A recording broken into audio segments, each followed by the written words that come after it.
Hello friends, welcome to शिक्षक prep. तो friends, आपका सीटेट का एग्ज़ाम बहुत नज़दीक है और आज की वीडियो में हम करने वाले हैं कुछ मोस्ट इम्पॉर्टेंट टॉपिक्स जिनसे आपके बहुत सारे क्वेश्चन बन जाते हैं सीटेट में।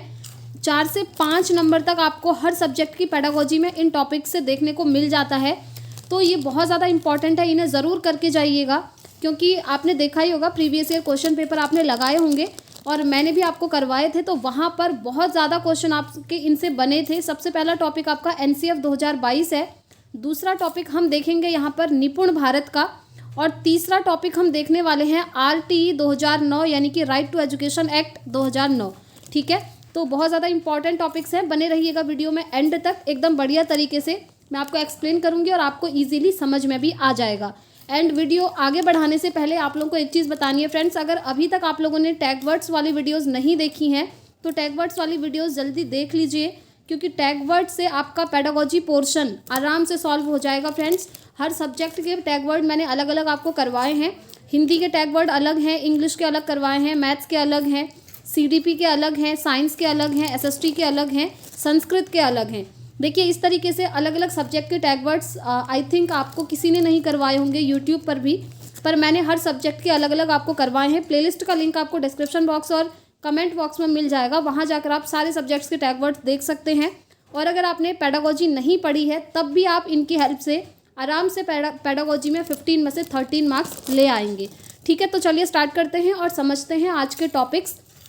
तो सबसे पहला टॉपिक हम करने वाले हैं एनसीएफ 2022। तो देखिए फ्रेंड्स, जो आपका एनसीएफ है ना, एक तो एनसीएफ 2005 बहुत ज़्यादा इंपॉर्टेंट है आपका, और एनसीएफ 2022 इंपॉर्टेंट है। एनसीएफ 2005 मैं इससे पहले ऑलरेडी आपको करवा चुकी हूँ। आई होप आप लोगों ने देख लिया होगा वो वीडियो, नहीं देखा है तो देख लीजिएगा। और आज की क्लास में हम एनसीएफ 2022 करने वाले हैं। तो चलिए देखते हैं क्या है। सबसे पहला आपसे ये क्वेश्चन बन जाता है कि एनसीएफ का फुल फॉर्म बताइए। तो ध्यान रखिएगा, यहाँ पर लिखा है, देखिए, नेशनल करिकुलम फ्रेमवर्क। ठीक है, 2022, और हिंदी में राष्ट्रीय पाठ्यचर्या रूपरेखा 2022।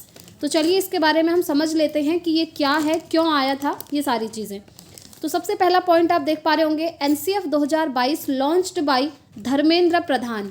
यानी कि ये जो नेशनल करिकुलम फ्रेमवर्क है हमारा, राष्ट्रीय पाठ्यचर्या रूपरेखा, इसको लॉन्च किया था धर्मेंद्र प्रधान ने। और ये कौन है? ये हमारे एजुकेशन मिनिस्टर हैं। ये क्वेश्चन भी आपका बन जाता है, याद रखिएगा, हमारे शिक्षा मंत्री हैं धर्मेंद्र प्रधान। इन्होंने एनसीएफ 2022 को लॉन्च किया था। चलिए आगे बढ़ते हैं। बेस्ड ऑन द एनईपी 2022, कहने का मतलब ये है कि जो आपका एनसीएफ 2022 है ना, वो आपका एनईपी 2020 पर बेस्ड है। ठीक है, एनईपी 2020। अब ये एनईपी 2020 क्या है? ये है फ्रेंड्स नेशनल एजुकेशन पॉलिसी 2020। आप जानते हैं पहले हमारा जो एजुकेशन सिस्टम था वो था 10+2, बट एनईपी 2020 में इसको चेंज करके आ चुका है 5+3+3+4। ठीक है, अब ये एनईपी 2020 क्या है, डिटेल में मैंने आपको करवाया हुआ है। अभी हम सिर्फ ये जानेंगे कि जो आपका एनसीएफ 2022 है ये एनईपी 2020 पर बेस्ड है, यानी कि इसका आधार है एनईपी 2020। ठीक है, अब एनईपी 2020 के बारे में थोड़ा बहुत मैंने लिखा है। देखिए, मूलभूत स्तर यानी कि जो फाउंडेशनल स्टेज होती है उसके लिए एनसीएफ 2022 0 से 8 साल के बच्चों की शिक्षा के लिए है। याद रखिएगा, आपको ऑप्शन में या तो दिख जाएगा 0 से 8 या फिर ऑप्शन में दिया होगा 3 से 8। इन चीज़ों की बात होती है एनसीएफ 2022 में, जब बच्चा 0 से 8 साल का है या फिर 3 से 8 साल का है, दोनों याद रखिएगा। ठीक है, ऑप्शन में कुछ भी दे सकता है। तो ये होता है आपका मूलभूत स्तर के लिए, इस एज के बच्चों के लिए शिक्षा की बात इसमें की गई थी। तो देखिए, जैसा कि मैंने आपको बताया, एनईपी 2020 में 5+3+3+4 हमारा एजुकेशन सिस्टम अब हो चुका है। और इसमें जो आप 5 वाला देख रहे हैं ये आपका क्या है? फाउंडेशनल स्टेज है। ठीक है, जब बच्चा, देखिए फाउंडेशनल स्टेज है, मैं इसको थोड़ा सा एक्सप्लेन करके समझा देती हूँ। ये जो 5 आप देख रहे हैं फाउंडेशनल स्टेज यानी कि मूलभूत स्तर, इसको भी 2 पार्ट्स में डिवाइड किया गया है। एक तो 0 से 3 वर्ष, और यहाँ पर आप कह सकते हैं, चलिए ऐसे समझ लेते हैं, 5 को हम डिवाइड कर देते हैं। तो 3 साल तक तो बच्चा आपका यहाँ पर बाल वाटिका या फिर जिसे आंगनबाड़ी कहते हैं उसमें पढ़ेगा, और उसके बाद 2 साल वो first class and second class में पढ़ेगा। ये कहा था एनईपी 2020 में। ठीक है, उसके बाद आगे का आपको पता ही है, सेकेंड क्लास के बाद इसमें थर्ड फोर्थ फिफ्थ पड़ेगा, 6 7 8 9 10 11 12। तो इस तरीके से पूरा एजुकेशन सिस्टम अब NEP 2020 में हो चुका है। ठीक है, हमको डिटेल में इस वीडियो में NEP के बारे में नहीं पढ़ना है, आपको बस अभी इतना समझना है कि जो NCF 2022 है ना, वो NEP 2022 पर बेस्ड है, इसका आधार है NEP 2020। ठीक है, चलिए आगे बढ़ते हैं।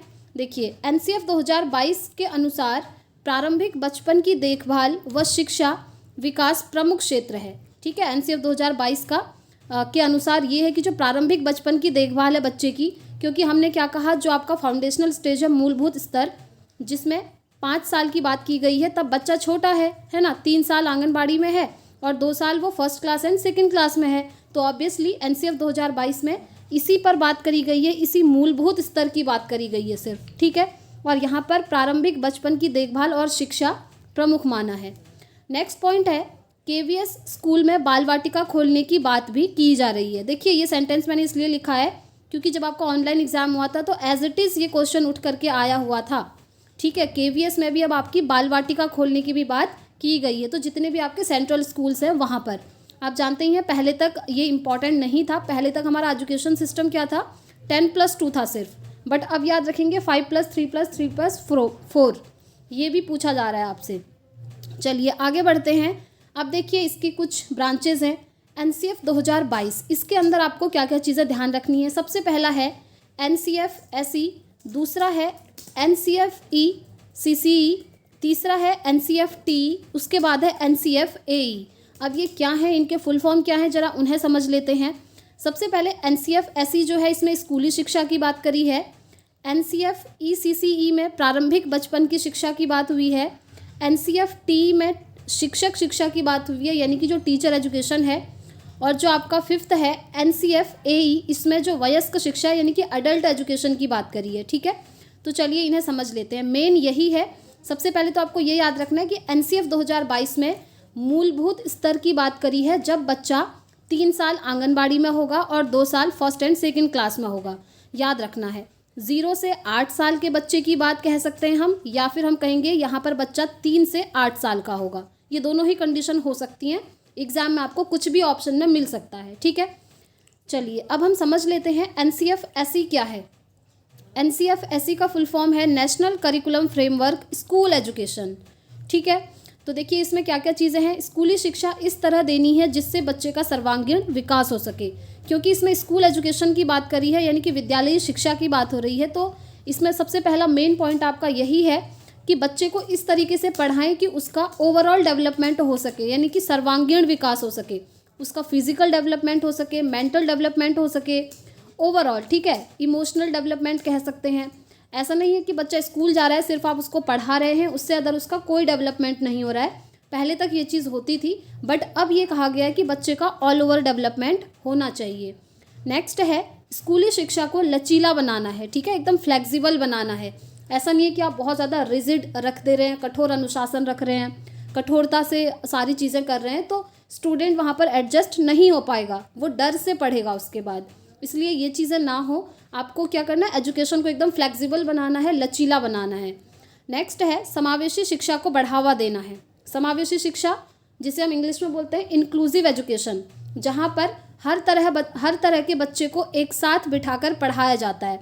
हर तरह के बच्चे, जैसे हर किसी बच्चे की मदर टंग अलग अलग होती है, आप जानते ही हैं। ऐसा तो है नहीं कि हर बच्चा एक ही जगह से आ रहा है, तो मातृभाषा सबकी अलग अलग हो सकती है, सबका कल्चर अलग हो सकता है, जो संस्कृति होती है, नैतिक मूल्य अलग हो सकते हैं, वैल्यूज़ अलग हो सकती हैं। तो उन सभी को एक्सेप्ट करना है टीचर ने, और उन सारे बच्चों को एक साथ पढ़ाना है। ऐसा नहीं कहना है कि आपकी मदर टंग, जैसे मदर टंग सबकी अलग अलग होती है, हो सकता है किसी की इंग्लिश रही हो, तो टीचर ने ये नहीं कहना है कि आपकी मदर टंग इंग्लिश है तो आपको हम अलग से पढ़ाएंगे। ऐसा नहीं करना है, सबको एक साथ लेकर पढ़ाना है। इसीलिए इसको कहते हैं इंक्लूसिव एजुकेशन, यानी कि समावेशी शिक्षा। और ये किस चीज़ के अंदर बात हो रही है, ये याद रखिएगा। ये हम पहला वाला पढ़ रहे हैं अभी, NCF SE। उसके बाद ये 3 और बचते हैं, सभी पढ़ेंगे 1 by 1। चलिए आगे बढ़ते हैं। अब दूसरा आता है हमारा NCF ECCE। तो इसका फुल फॉर्म याद रखिएगा, इसका फुल फॉर्म है national curriculum framework early childhood education. ठीक है, अर्ली चाइल्डहुड एजुकेशन मीन्स जब बच्चा चाइल्डहुड की स्टेज में है उससे भी पहले की बात करी गई है। ठीक है, तो पहला पॉइंट है इसमें 0 से 8 या 3 से 8 वर्ष के बच्चों की शिक्षा पर फोकस। जैसा कि मैंने आपको स्टार्टिंग में ही बता दिया, ये जो NCF 2022 आया था इसमें मेन फोकस है जब बच्चा 0 से 8 साल का है या फिर 3 से 8 साल का है। ठीक है, 8 साल से ऊपर की बात नहीं करी है। तो यहाँ पर इसमें यह कहा गया है कि जब बच्चा 3 से 8 साल या 0 से 8 साल का है तब उसकी शिक्षा पर फोकस करना है। दूसरा है ब्रेन डेवलपमेंट फर्स्ट 8 ईयर्स में, यानी कि स्टार्टिंग के जो 8 साल हैं बच्चे के, उसमें उसके दिमाग का विकास हो जाना चाहिए। ये चीज़ कही है NCF ECCE में। नेक्स्ट हम देख लेते हैं NCF TE। इसका फुल फॉर्म है national curriculum framework teacher education. ये भी बहुत ज़्यादा इंपॉर्टेंट हो जाता है टीचर एजुकेशन। तो इसमें कहा है कि शिक्षक शिक्षा की बात की गई है। शिक्षक हर क्षेत्र में प्रवीण हो, यानी कि ऑलराउंडर होना चाहिए। फिर है बच्चे का सर्वांगीण विकास शिक्षक के द्वारा हो सके। अब शिक्षक के द्वारा बच्चे का सर्वांगीण विकास तब होगा जब टीचर खुद सारी ही चीज़ों में क्या होगा, एकदम प्रवीण होगा। ठीक है, इसीलिए यहाँ पर लिखा है कि हर क्षेत्र में शिक्षक को प्रवीण होना है। अपने सब्जेक्ट का नॉलेज तो टीचर को होना ही चाहिए। साथ में जैसे को करिकुलर एक्टिविटीज़ होती हैं ना, स्पोर्ट्स वगैरह होता है, डिबेट कंपटीशन हो गया या फिर प्रोजेक्ट कंपटीशन हो गया, स्कूल में जितनी भी एक्टिविटीज़ होती हैं उन सभी में टीचर एक्टिव होना चाहिए। ये चीज़ इसमें कही गई है। तो टीचर एजुकेशन भी बहुत ज़्यादा इंपॉर्टेंट हो जाता है। अगर टीचर ही हमको इस तरह के नहीं मिलेंगे तो फिर बच्चों का सर्वांगीण विकास होना असंभव है। ठीक है, चलिए आगे बढ़ते हैं। और नेक्स्ट है NCF AE। इसका फुल फॉर्म है national curriculum framework adult education, यानी कि जो वयस्क शिक्षा है उसकी बात करी गई है। और NCF 2022 में बच्चों के विकास कॉन्सेप्ट को 5 भागों में बांटने की बात की गई है। ठीक है, तो इसमें क्या है, इसमें वयस्क शिक्षा पर भी फोकस किया गया है, जो एडल्ट्स होते हैं स्टूडेंट, NCF AE के अंदर। चलिए आगे बढ़ते हैं। अब ये आपके लिए इम्पॉर्टेंट हो जाता है फ्रेंड्स। इस NCF 2022 में बच्चों के विकास कॉन्सेप्ट को 5 भागों में डिवाइड करने की बात कही गई है। सबसे पहला है स्पिरिचुअल डेवलपमेंट, यानी कि आध्यात्मिक विकास। दूसरा है फिजिकल लेवल, जो आपका शारीरिक विकास होता है। तीसरा है लाइफ एनर्जी, यानी कि जीवन ऊर्जा। और चौथा है आपका इमोशनल मेंटल डेवलपमेंट, यानी कि भावात्मक मानसिक विकास। उसके बाद है इंटेलेक्चुअल डेवलपमेंट, यानी कि बौद्धिक विकास। तो ये जो 5 आप देख रहे हैं कॉन्सेप्ट, ये आपको दिमाग में बिठा लेने हैं। ठीक है, अब देखिए जिन स्टूडेंट्स ने मेरे CDP के हैंड रिटन नोट्स लिए हैं उनके पास तो ये नोट्स ऑलरेडी होंगे ही। मैंने पूरा सिलेबस कवर किया है CDP का। हैंड रिटन नोट्स मैंने आप लोगों को प्रोवाइड करवाए हैं बहुत ही कम प्राइस में। अगर आप लोग भी CDP सब्जेक्ट के हैंड रिटन नोट्स लेना चाहते हैं काफ़ी कम प्राइस में, तो आप व्हाट्सअप कर सकते हैं इस नंबर पर। आप देख पा रहे होंगे 9411179036। इस पर आप व्हाट्सअप करके CDP के हैंड रिटन नोट्स बहुत ही कम प्राइस पर ले सकते हैं। तो चलिए हम इनको 1 बाय 1 समझ लेते हैं। सबसे पहले हम देखेंगे जो आपका फिजिकल डेवलपमेंट है, ये वाला, यानी कि शारीरिक विकास। उसके बाद सभी हैं। तो देखते हैं फिजिकल डेवलपमेंट के अंदर बच्चों को पढ़ाई के साथ साथ स्पोर्ट्स आदि एक्टिविटीज़ कराएं, जिससे बच्चों का शारीरिक विकास भी हो सके। आप जानते ही हैं बच्चे का फिजिकल डेवलपमेंट तभी होगा जब उसकी बॉडी मूव करेगी। ठीक है, तो बॉडी मूवमेंट वाली एक्टिविटीज़ बच्चों को करवानी है। लाइक आपका स्पोर्ट्स है, स्पोर्ट्स के अंदर सारे गेम्स आ जाएंगे, तो वहाँ से क्या होगा, बच्चे का शारीरिक विकास होगा, फिजिकल डेवलपमेंट होगा। ठीक है, चलिए आगे बढ़ते हैं। उसके बाद देखिए जीवन ऊर्जा, यानी कि लाइफ एनर्जी। बच्चों के मन में ये भाव उत्पन्न करना कि उनकी लाइफ का कोई उद्देश्य है और उस उद्देश्य को पूरा करने के लिए बच्चे को नई नई चीज़ें सिखाना। ठीक है, ऐसा नहीं है कि बच्चे डेली स्कूल आ रहे हैं, बस आप उनको पढ़ा रहे हैं जो उनकी बुक्स में दिया और वो घर चल दे रहे हैं, ऐसा नहीं करना है। बल्कि बच्चों को आपको पढ़ाना भी है, उनको उनकी लाइफ के बारे में बताना भी है कि आप पढ़ाई कर रहे हैं, इसका एक एम है। जब आप बड़े हो जाएंगे तो आप किसी फील्ड में जाएंगे, वहाँ पर आप अच्छा करेंगे, इसलिए आप पढ़ाई कर रहे हैं। तो सारी चीज़ें उनको समझानी है, इसी को बोलते हैं लाइफ एनर्जी। इसीलिए जो आप NCF-T देख रहे थे ना, टीचर एजुकेशन की जो बात करी है, तो सबसे पहले टीचर को वैसा बनना पड़ेगा। अगर टीचर ही ऐसे नहीं होंगे, बच्चों को समझाएंगे ही नहीं, तो बच्चे तो समझ ही नहीं पाएंगे कि लाइफ एनर्जी क्या है, हम क्यों स्कूल आ रहे हैं, क्यों पढ़ाई कर रहे हैं। इसीलिए NCF 2022 में टीचर एजुकेशन पर भी फोकस किया गया है। आगे बढ़ते हैं। नेक्स्ट है भावात्मक मानसिक विकास। ठीक है, इमोशनल मेंटल डेवलपमेंट। बच्चों का मानसिक और भावात्मक विकास हो सके। मानसिक विकास आपके दिमाग से रिलेटेड है, मेंटल डेवलपमेंट आपके ब्रेन का डेवलपमेंट होना चाहिए। साथ ही साथ भावात्मक विकास यानी कि इमोशनल डेवलपमेंट। अब इमोशन क्या होते हैं, सुनिए ध्यान से। इमोशन जैसे गुस्सा आना, प्रेम करना, डर लगना, होता है ना कभी कभी हमें बहुत गुस्सा आ जाता है, हम बहुत भावुक हो जाते हैं, कभी रो जाते हैं, तो ये सब आपके इमोशन होते हैं। तो बच्चे का इमोशनल डेवलपमेंट करना है, बच्चे को समझाना है कि इमोशन को आप सही जगह पर सही तरीके से सही टाइम पर यूज़ करें। ठीक है, आपको एरिस्टोटल का एक स्टेटमेंट भी याद होगा, जिन स्टूडेंट्स ने नोट्स लिए हैं उन्हें पता भी होगा, उसमें मैंने लिखा है अलग से। तो वही बात है यहाँ पर कि बच्चे का भावात्मक विकास भी करना है। नेक्स्ट है बच्चों के मन का डर खत्म करना है। ठीक है, बच्चों के मन में डर होता है ना, जैसे कुछ टीचर्स ऐसे होते हैं जब बच्चों को पढ़ाते हैं, पढ़ा दिया चैप्टर, उसके बाद बोलेंगे कि हम आपसे क्वेश्चन पूछेंगे, अगर आपको क्वेश्चन का आंसर नहीं आएगा तो आपको मार पड़ेगी। इससे क्या होगा, बच्चे के मन में डर पैदा हो गया, तो ये चीज़ नहीं करनी है। नेक्स्ट है बच्चों का प्रत्येक क्षेत्र में विकास हो सके। प्रत्येक क्षेत्र यानी कि ऑल ओवर डेवलपमेंट, जैसे मानसिक विकास है, भावात्मक विकास है, शारीरिक विकास है, बौद्धिक विकास है, ये सारे। ठीक है, लाइफ एनर्जी जो आपने पढ़ा, तो हर क्षेत्र में बच्चे का विकास हो सके। ऐसा नहीं है कि सिर्फ वो पढ़ाई करने में अच्छा है, बाकी चीज़ों से कोई मतलब नहीं है।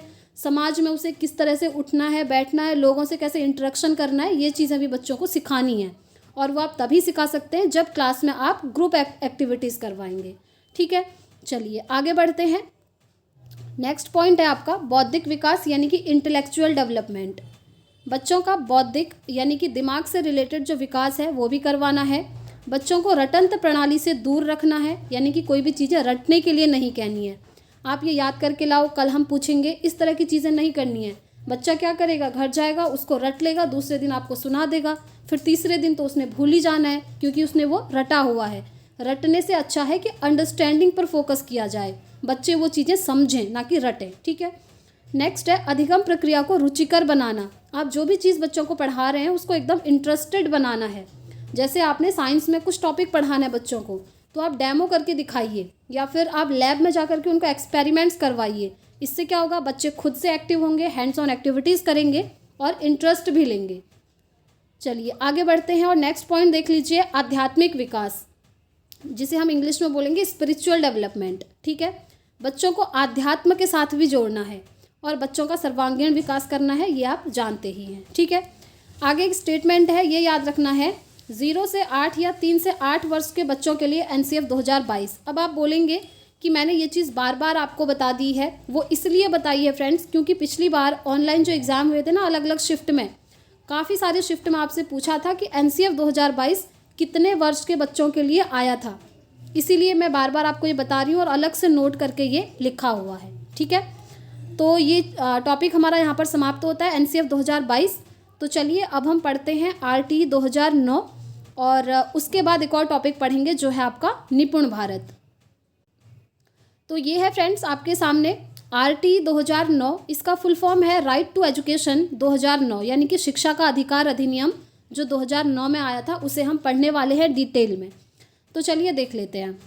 शिक्षा का अधिकार अधिनियम के अंतर्गत 6 से 14 वर्ष की आयु के बच्चों को निःशुल्क और अनिवार्य शिक्षा प्रदान करने का प्रावधान किया गया है। अब देखिए ये सारे टॉपिक्स ऐसे हैं ना एकदम कंफ्यूजिंग, हर किस चीज़ में किस वर्ष के बच्चों की बात करी है, ये चीज़ आपको याद रखनी है। अभी आपने NCF 2022 में देखा 0 से 8 या 3 से 8 वर्ष के बच्चों की बात हुई थी। अब RTE 2009 में देखिए 6 से 14 वर्ष की बात हुई है। ठीक है, तो RTE 2009 जो आपका आया था शिक्षा का अधिकार अधिनियम, इसके अंतर्गत 6 से 14 वर्ष तक बच्चों को फ्री और कंपलसरी एजुकेशन देनी है, ये चीज़ कहा था। ठीक है, every child between the age of 6 to 18 years has the right to free and compulsory education. ठीक हो गया, चलिए और देखते हैं इसमें क्या क्या कहा है। एक क्वेश्चन आपका ये बन जाता है कि जो RTE एक्ट है उसका निर्माण कब किया गया था और ये संपूर्ण भारत में लागू कब हुआ था। काफ़ी सारे स्टूडेंट्स क्या करते हैं ना, इन दोनों को एक ही चीज़ समझ लेते हैं। याद रखिएगा डिफरेंट हैं। एक्ट का निर्माण हुआ था आपका 2009 में, बट ये पूरे भारत में लागू हुआ था 1 अप्रैल 2010 में। ठीक है, 1 अप्रैल 2010 को पूरे भारत में लागू हुआ और इसका निर्माण हुआ 2009 में। अब देखिए जब ये पूरे भारत में लागू हुआ था ना, तब जम्मू और कश्मीर में ये लागू नहीं हुआ था, इसीलिए मैंने लिखा है एक्सेप्ट जम्मू एंड कश्मीर। जम्मू और कश्मीर को छोड़ करके बाकी सभी जगह ये लागू हुआ था। आगे बढ़ते हैं। हमारे संविधान में 86वां संशोधन यानी कि जो अमेंडमेंट हुआ था 2002 में किया गया था, इसमें आर्टिकल 21A के अंतर्गत RTE एक्ट आता है। ये आपसे पूछा जाएगा कि कॉन्स्टिट्यूशन में कौन से आर्टिकल के अंदर ये आता है, तो आप कहेंगे आर्टिकल 21A के अंदर आता है। आगे बढ़ते हैं, आप समझते हैं डिटेल में कि इसमें क्या क्या चीज़ें कही गई हैं। RTE 2009 के अनुसार प्यूपिल टीचर रेशियो यानी कि जो छात्र शिक्षक अनुपात है वो कितना होना चाहिए, यानी कि कितने छात्रों के लिए कितने टीचर्स होने चाहिए। तो सबसे पहले प्राइमरी क्लासेस की हम बात कर रहे हैं, तो प्राइमरी क्लासेस में आपके 30:1 यानी कि 30 बच्चों के लिए एक शिक्षक होना चाहिए। ये है प्राइमरी क्लास के लिए RTE 2009 के अनुसार। ठीक है, यहाँ से क्वेश्चन बनते हैं, ध्यान रखिएगा। दूसरा है उच्च प्राथमिक स्तर। उच्च प्राथमिक स्तर में 35:1 आप देख पा रहे होंगे, 35:1 यानी कि 35 बच्चों के लिए एक शिक्षक होना चाहिए उच्च प्राथमिक स्तर पर। ठीक हो गया। आगे बढ़ते हैं।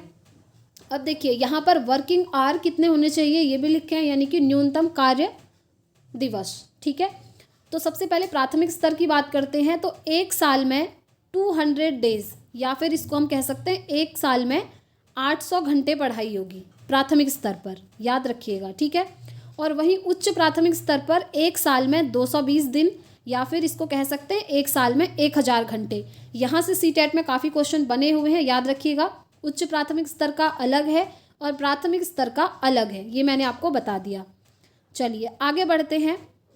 अब देखिए यहाँ पर शिक्षक कितने दिन काम करेंगे, कितने दिन में कितने घंटे काम करेंगे, ये भी इसमें बात करी गई है। तो टीचर वर्क की हम बात करेंगे, शिक्षक कार्य।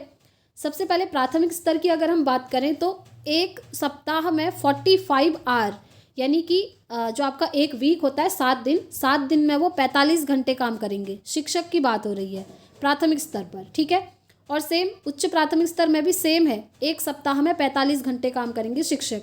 तो ये तो याद करना इजी हो गया, क्योंकि प्राथमिक और उच्च प्राथमिक दोनों में जो टीचर का वर्क है वो सेम है, एक सप्ताह में 45 घंटे अकॉर्डिंग टू RTE 2009, ये भी याद रखना है। आगे बढ़ते हैं। RTE एक्ट नॉर्मल स्टूडेंट्स के लिए 6 से 14 वर्ष के लिए अनिवार्य और निःशुल्क शिक्षा एंड डिसेबल्ड स्टूडेंट्स के लिए 6 से 18 वर्ष के बच्चे आएंगे।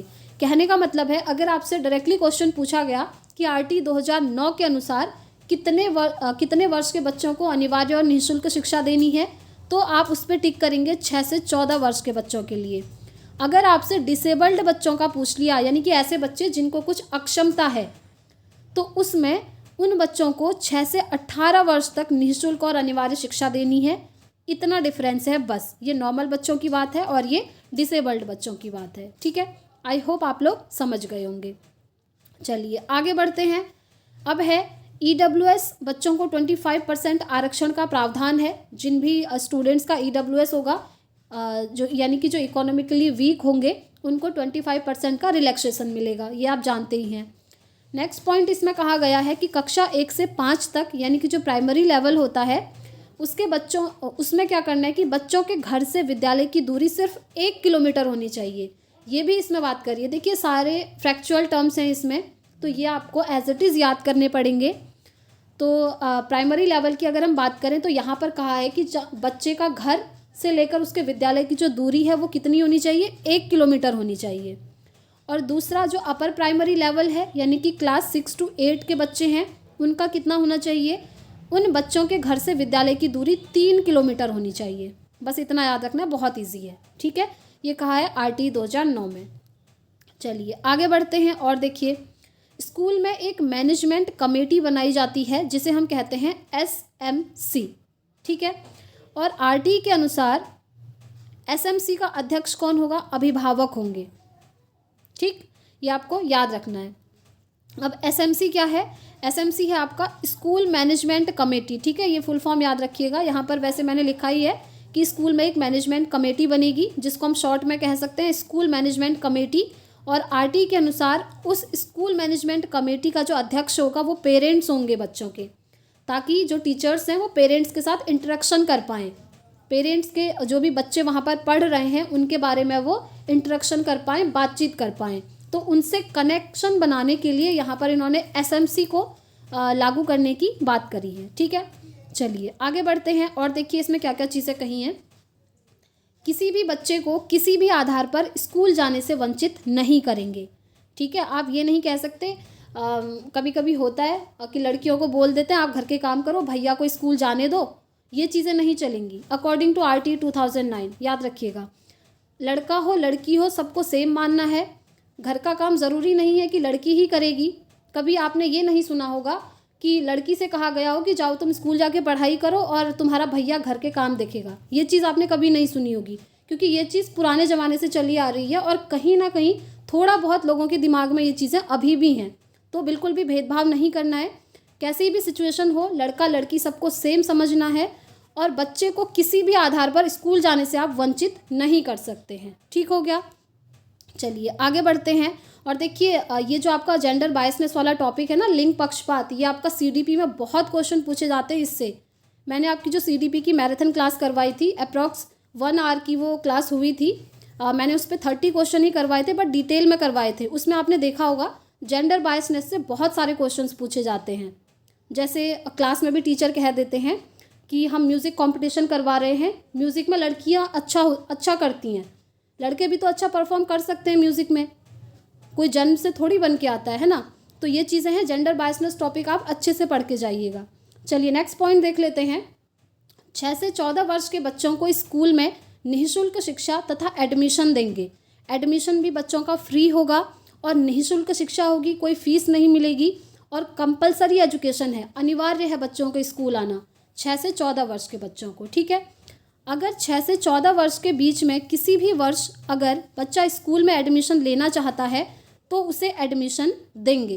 कहने का मतलब है जैसे 6 साल का बच्चा है, उसने एडमिशन नहीं करवाया, अगर वो 6 से 14 साल में किसी भी एज में एडमिशन करवाने के लिए आता है तो उस बच्चे का एडमिशन करवाया जाएगा। ठीक है, और उसके जो पीछे की पढ़ाई होगी ना, उसकी जिम्मेदारी शिक्षक की होगी ब्रिज कोर्स के थ्रू। फॉर एग्जाम्पल, कोई बच्चा है 8 साल में उसने एडमिशन करवाया, तो आप 8 साल में उसको एडमिशन देंगे, जो कि फ्री में देंगे और फ्री एजुकेशन देंगे। ठीक है, और उससे पहले की 2 साल की जो पढ़ाई है, यानी कि 6th और 7th की, उसको भी करवाना टीचर की रिस्पॉन्सिबिलिटी है। टीचर वो उसको पढ़ाई कराएंगे ब्रिज कोर्स के थ्रू। ठीक है, ये ध्यान रखिएगा। तो कहने का मतलब है बच्चों के लिए बहुत ही अच्छी चीज़ है। आप जानते ही हैं, आपको समझ आ ही रहा होगा इसमें कितनी सारी चीज़ें कही गई हैं। और RT जो है सबसे ज़्यादा प्रमोट करता है आपका इंक्लूसिव एजुकेशन को। यहाँ पर मैंने स्पेशली लिखा भी है, RT प्रमोट्स इंक्लूसिव एजुकेशन, यानी कि जो आपकी समावेशी शिक्षा है उसको बहुत ज़्यादा प्रमोट करता है RT शिक्षा का अधिकार अधिनियम। तो इस तरीके से ये टॉपिक भी हमारा यहाँ पर कंप्लीट हो जाता है फ्रेंड्स, RT 2009। ठीक है, आई होप आप लोगों को समझ में आ गया होगा NCF 2022 में क्या कहा था और RT 2009 में क्या कहा गया है। क्वेश्चन आपके यहाँ से बनते हैं, टीचर को कितना काम करना होता है और कितने बच्चों के लिए कितने टीचर ज़रूरी हैं और कितने साल के बच्चों को फ्री और कंपलसरी एजुकेशन देनी है, और ये कब लागू हुआ था पूरे भारत में, और एक्ट का निर्माण कब हुआ था। ये क्वेश्चन आपके यहाँ से बन जाते हैं। तो ये टॉपिक भी हमारा यहाँ पर समाप्त होता है। तो चलिए अब हम पढ़ते हैं निपुण भारत। तो ये आपके सामने है फ्रेंड्स निपुण भारत का टॉपिक, और इसके अंदर एक और टर्म आता है FLN। ठीक है, ये एक ही में है, मिलते जुलते, तो मैं आपको ये भी बताऊंगी। तो चलिए समझ लेते हैं सबसे पहले निपुण भारत क्या है। देखिए सबसे पहले जो इम्पोर्टेंट क्वेश्चन आपका CTET में बनता है इससे, निपुण भारत का फुल फॉर्म, निपुण का फुल फॉर्म। ठीक है, तो इसका फुल फॉर्म देख लीजिए। इसका फुल फॉर्म है national initiative for proficiency in reading with understanding and numeracy. आप ऐसे ही समझ गए होंगे कि निपुण भारत में कहा क्या गया है, national initiative for proficiency in reading with understanding and numeracy, यानी कि बच्चों को रीडिंग पढ़ाना है समझाते हुए, और साथ में जो आपके न्यूमरेसी है, न्यूमरल्स होते हैं, संख्याओं का ज्ञान, वो बच्चों को देना है। तो चलिए डिटेल में हम इसको समझ लेते हैं। सबसे पहले यहाँ पर देखिए फोकस ग्रुप, यानी कि यहाँ पर किन बच्चों को फोकस किया गया है, चिल्ड्रन ऑफ 3 to 9 ईयर, जब बच्चे 3 से 9 साल के हैं उन बच्चों को यहाँ पर फोकस किया है निपुण भारत में। अब डिफरेंस याद रखिएगा, RT 2009 में 6 से 14 वर्ष के बच्चों की बात की गई है, NCF 2022 में 0 से 8 या फिर 3 से 8 वर्ष के बच्चों की बात की है, और निपुण भारत में 3 से 9 वर्ष के बच्चों की बात करी गई है। अब ये जो 3 से 9 वर्ष के बच्चे होंगे ना, ये प्री स्कूल से लेकर ग्रेड 3 के बच्चे होंगे। ठीक है, चलिए आगे बढ़ते हैं। ये क्वेश्चन आपका बन जाता है कि इस स्टेज में बच्चा कौन से लेवल पर होगा, तो आप कहेंगे प्री स्कूल से लेकर ग्रेड 3 तक, और बच्चा होगा 3 से 9 साल का। निपुण भारत मिशन को 2026-2027 तक अचीव करने की बात की गई है। ये क्वेश्चन ऑनलाइन शिफ्ट में आपका बना था कि जो निपुण भारत मिशन है उसको कब तक अचीव करने की बात हुई है, तो उसको बात हुई है 2026 से 2027 तक। आगे बढ़ जाते हैं और देख लेते हैं निपुण भारत मिशन के लक्ष्य क्या क्या हैं, ये क्यों आया था, इसके उद्देश्य क्या हैं। तो देखिए, इसमें सबसे पहले बाल वाटिका की बात होती है, क्योंकि मैंने आपको क्या बताया, देखिए यहाँ पर लिखा हुआ है preschool to grade 3, preschool, ठीक है, स्कूल से पहले जो आपका बाल वाटिका होता है वो है, और बाल वाटिका से लेकर ग्रेड 3 तक की बात करी है, तो 3 ग्रेड तक हम इसको पूरा पढ़ेंगे। चलिए स्टार्ट करते हैं, यहाँ पर है, ठीक है। तो निपुण भारत मिशन के लक्ष्य में सबसे पहले आपका बाल वाटिका आ जाता है, जिसे हम आंगनवाड़ी भी कह देते हैं। तो ये पहला स्टेप है हमारा। इसके अंदर देखिए क्या कहा है, रिकॉग्नाइजेज लेटर्स 2 to 3 वर्ड्स, यानी कि बच्चों को अक्षरों का ज्ञान होना चाहिए। रिकॉग्नाइज लेटर्स, जो आपके लेटर्स होते हैं, 2 से 3 वर्ड जो होते हैं, उनका ज्ञान बच्चों को बाल वाटिका में हो जाना चाहिए। साथ में recognises and read numerals up to 10, यानी कि 1 से 10 तक बच्चे नंबर्स को रिकॉग्नाइज करना सीख जाएं। कितना, 1 से लेकर 10 तक बच्चों को नंबरों का ज्ञान देना है, यानी कि संख्याओं का ज्ञान देना है बाल वाटिका में, ठीक है। उसके बाद आ जाता है स्टेप 2, जिसमें हम ग्रेड 1 की बात करते हैं। तो ग्रेड 1 में देखिए क्या करना है, according to Nipun Bharat, read and write numbers up to 99, यानी कि बच्चे 1 से लेकर 99 तक नंबर्स को याद कर पाएँ और लिख भी पाएँ, ठीक है, 1 से लेकर 99 तक। दूसरा पॉइंट इसमें कहा है कि परफॉर्म एडिशन एंड सब्सट्रैक्शन, यानी कि बच्चे जोड़ और घटाना सीख पाएँ। ग्रेड 1 में आपको क्या करना है, 1 से लेकर 99 नंबर तक बच्चों को याद करवाना है और लिखवाना भी है। साथ में बच्चों को एडिशन और सब्सट्रैक्शन भी सिखाने हैं, ठीक है, ग्रेड 1 में। और देखिए ग्रेड 1 में एक चीज़ और है, सेंटेंसेस 4 to 5 सिंपल वर्ड्स, यानी कि 4-5 सिंपल वर्ड्स का यूज़ करके बच्चा एक सिंपल सेंटेंस बनाना सीख जाए। ये भी कहा है ग्रेड 1 में, ठीक है, जैसे 4-5 शब्दों को मिला करके एक सेंटेंस बच्चा बना लेगा। चलिए अब हम बात करते हैं ग्रेड 2 की। ग्रेड 2 में क्या कहा है, read and write numbers up to 999, यानी कि 1 से लेकर 999 तक नंबर्स को वो याद कर पाए और उनको लिख भी पाए, ठीक है, ग्रेड 2 में। नेक्स्ट है सब्सट्रैक्ट नंबर्स अप टू 99, 1 से लेकर 99 तक बच्चा घटाने सीख पाए। Read with meaning 45 to 60 words, यानी कि 45 से 60 वर्ड्स तक के जो सेंटेंसेस हैं, सेंटेंसेस को बच्चे पढ़ पाएँ और उनका अर्थ भी समझ पाएँ, ठीक है।